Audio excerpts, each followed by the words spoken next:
The African spirit remains resilient. It is that spirit that drives me to extend my hands to you today, to call you back to the land of your ancestors, where together we can build a prosperous, united, and self-reliant Africa. When the children of Africa were taken out of Africa as slaves, all they ever wanted to do was to come back home to Africa. Each and every one of them that you see, many of them are coming to Africa for the first time. They're bringing with them the spirits of their ancestors to put them to rest here in Burkina Faso. And that's mission number one. I wouldn't go back. For $100 an hour job, I wouldn't go back. Interesting. I would not go back at all. More and more Black Americans are now starting to make a bold move to leave the United States of America. But why? But why now? You know, the USA was once known as a very safe haven, but in the recent times, on the recent happenings, many Black Americans are starting to realize that they could be actually a safe haven elsewhere. And this is why many have started this bold move of migrating from the United States of America in search of peace, identity, and belonging. But the big question is why? Why are they now pushing this silent migration by themselves? And what is calling them, especially to move into other countries? And most importantly, coming back home to Africa. Well, you all know that Africa is Marwa. Our main aim is to amplify the voices of the great Pan-Africans and those who ensure that Africa actually becomes self-reliant no matter what. And today I want us to dive deep into the rising wave of Black Americans choosing to say goodbye to America and focusing their dream elsewhere, and especially to those who are coming back to Africa. We really welcome you back to Africa, especially this is now being our motherland. If you haven't hit on that subscribe button, oh my, what are you still waiting for? Aren't you African? Aren't you proud of Africa? I mean, come on, hit on that subscribe button and make sure you hit on that notification bar so anytime we do a video, you're able to get notified. Also, don't forget to share this video wide with everyone that values the true Africanicity. So, what are kind of the reasons that are making these Black Americans or brothers and sisters in the United States want to come back home? I mean, we all know with the systematic racism that has been happening in the United States, talk about police brutality, talk about economic inequality, and many, many other reasons that we can't even justify. These aren't just headlines. I mean, for many Black Americans, they're daily realities. I mean, you know, for us, we can talk about them when you're in Africa, but for them living in the United States, these are the realities, and they undergo this each and every day. Despite generations of struggles, the dream of a true freedom and equality in the United States have really remained elusive. And today, Africa's Marwa has been able to collect some of the videos and clips of Black Americans actually sharing their experience in the United States and why they're actually planning to leave or why they have left already. So please take this moment to hear their experience, and then we're going to dive deep and you'll let me know, what do you think?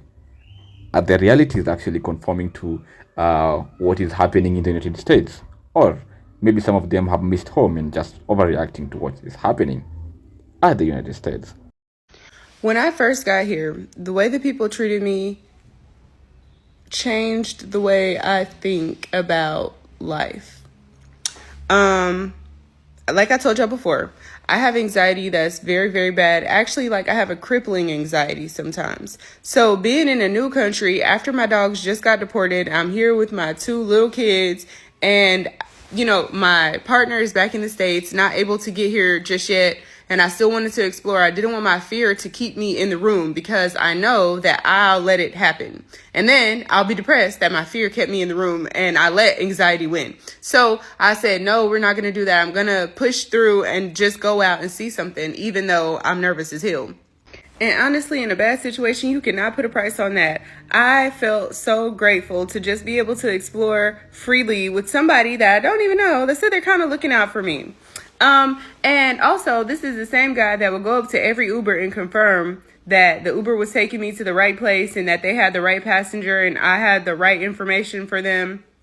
And he also did the same thing with my Uber Eats orders. Like, he would make sure that it was, who they said they was, and I wasn't just getting too close to random cars. And I truly, truly, truly appreciated that. And it just gave me faith in humanity again. To not stay in the US. So I believe this person is asking, why did I pack my things after college and come back to Kenya instead of staying in the US, where there is a lot more opportunities, so to speak? Well, there are a couple of reasons. The main one was I could not fathom staying in a place where the life of a black person was not a thing. There was no respect, there was no decency, there was no humanization of the life of a black person. And I saw this all throughout my 4 years of undergraduate study. Young black people are being shot, they're being strangled from Washington, D.C. to New York for absolutely flimsy reasons. There was a case of this guy called Michael Brown, who was shot in the back, a 16-year-old kid, shot in the back by police officers, white police officers, just because he was black. I said, fuck it, I'm not gonna stay in this country where the mere fact of you existing as a black person was crime enough for you to be dealt a death blow. I was done with that fuckery. And it's been proven over and over again that America, the way America is constituted, or rather the way it was constituted by the colonizers, whom they like to call the founding fathers, was primarily for America to be white. They will kill off populations of indigenous people, and they will enslave and bring people from Africa to work on the cotton farms. There's something wrong with white people, and I just didn't want to stay in that environment. So that was the main reason. The other reasons from my observation in those 4 years was there was a lot of fakeness, particularly with the white folks again. I think there's a huge problem with white people that they need to get their act together. There's a lot of fakeness from the white Americans on campus. They will do this thing called token friendship, token dating, where they will befriend you, strike a very good rapport with you, solely for the purposes of them looking cool and progressive among their peers. So you will only realize that much, much later if you are wise and you're observant. Else you'll think you have good friends, but those friends are just fake. They want to just gain street credibility. That was it. Now, additionally, the food was terrible. I found the fruits quite bland. The apple, the avocados are horrible. They are very fibrous. The bananas are also horrible, tasteless. Unless food was garnished or spiced up, there was no taste. Racism is real. America hands it to you quite well, either by shooting you, or if you're in safe spaces, or spaces considered to be safe, bubble zones like Harvard, then they'll hand it to you via microaggression. What that means is you could think of a case where you're in class, you're studying partial differential equations, and you're able to respond to the questions the professors are asking about that particular topic. And either because you answered fast enough, or you are perhaps among the few who answered a difficult question, the other kids, maybe the white ones and the Asians, will look at you and say, how could that kid from Africa, not even Kenya, Africa, be able to get that, and I did not? So microaggression was real.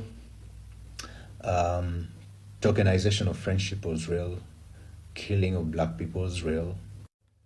The weather, I don't think I like snow anymore. When snow turns into ice, that's when you actually realize that snow looks beautiful on TV, but on the ground, things are different. So the winters in Boston are pretty much harsh. There are blizzards all through the winters. Oftentimes you'll get that Boston gets some of the thickest snowfalls across the country. For me, winter was very harsh. I don't like cold, and the cold of winter in Boston is so bad that when you're breathing in, it's painful. Just think of it that way. So that you're getting frostbites on your face. Luckily, of course, you're covered in your hands and feet, but frostbite on your nose, on your face, it's a possibility because of that cold. And then back to the idea around social life. I don't think schools, particularly Ivy League schools, and I think Harvard is a prime example here. I don't think they particularly invest very well in helping, international students, particularly Africans, to get a strong sense of community, apart from the established African student organizations. You don't really feel like you belong at Harvard. I will say that for sure.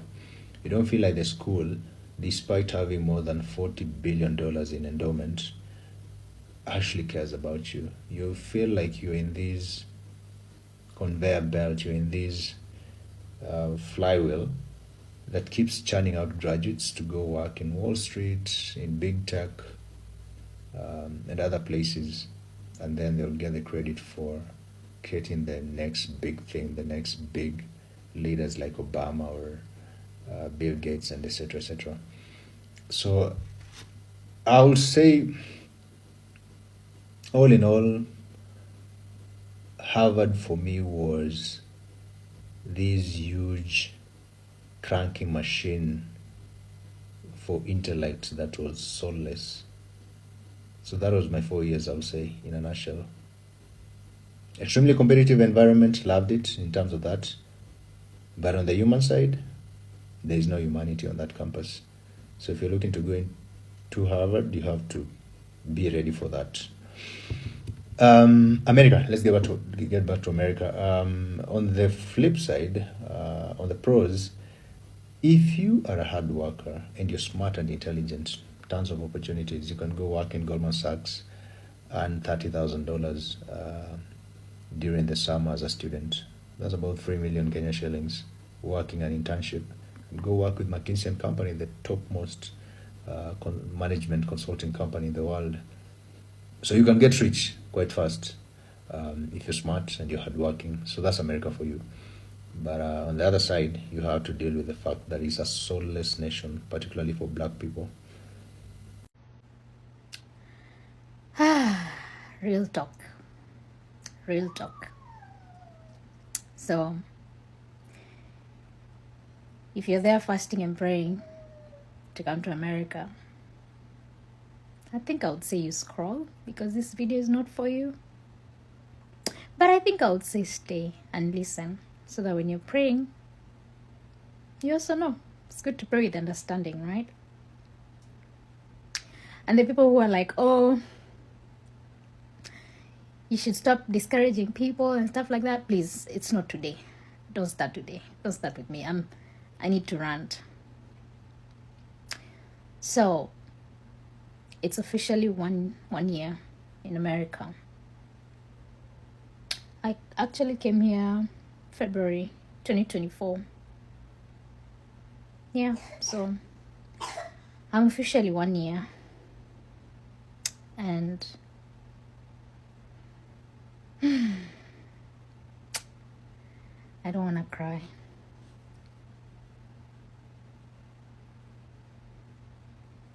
I miss my life home. Yeah.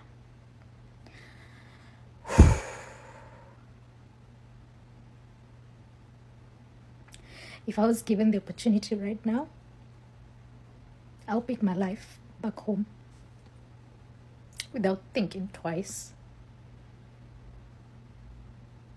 Ever since I got here, I have just been thinking so much, and I'm like, I had things going on for me. Life was good.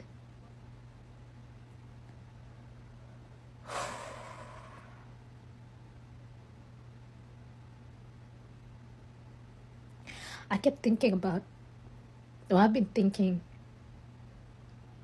from time to time, I'll just sit and think all the projects I had back home, all the things I was doing. I'm not a lazy person. I consider myself a very hardworking woman. And so I had life going on for myself. So let me give you a backstory. I moved here not necessarily to look for greener pastures, but because I met a man that I fell in love with, and he happens to be from here and live here. And because of everything we've been told by the media about America and how great this place is, how this is the land of milk and honey, I thought it's only wise, and I'm also very traditional, so I thought it's only wise for me to follow my husband and live where he lives. My husband has been here for some time. He has lived outside the US. He's lived in Germany. He's lived in Iran or Iraq. I think Iraq. He's a veteran. So he has always been mentioning here and there about, how difficult life is here, like just the challenges that are in this country. But I never listened. I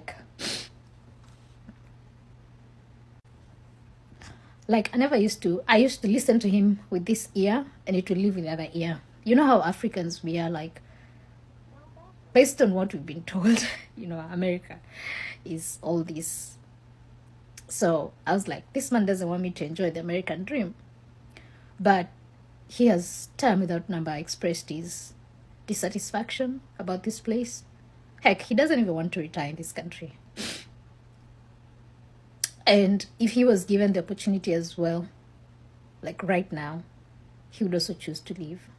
Now that you've heard about some of the experiences of Black Americans sharing on why they decided to leave the United States, and this story doesn't just end with pain, but it also turns out that it's a purpose, especially now with the Trump administration and how Trump subjects Africa.